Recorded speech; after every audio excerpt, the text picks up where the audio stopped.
యేసయ్య చేసిన మేలును మర్చిపోతూనే ఉంటాం. యేసయ్య చూపిన కృపని, ఇంతకుముందు నీకు కష్టం వచ్చినప్పుడు ఆయన ఏ రీతిగా నిన్ను విడిపించాడు అది మర్చిపోతావు.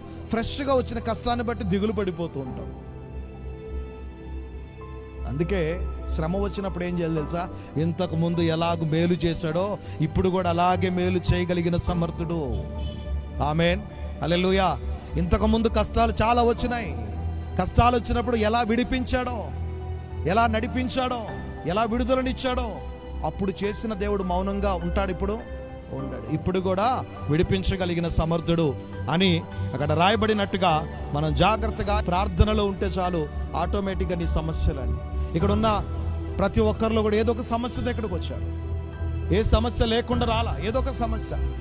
ఆ సమస్య పోవాలంటే ఎవరి ద్వారా ఇది జరుగుతుంది? యేసయ్య ద్వారానే. మనుషుల దగ్గరికి వెళ్ళి చెప్పుకున్నా, రాజకీయ నాయకుల దగ్గరికి వెళ్ళి చెప్పుకున్నా, అధికారుల దగ్గరికి వెళ్ళి చెప్పుకున్నా నీ సమస్యకి పరిష్కారం దొరకదు. కానీ అధికారులని, రాజకీయ నాయకులని సృష్టించిన దేవుని ద్వారా మాత్రమే నీ సమస్యకి పరిష్కారం దొరుకుతుంది.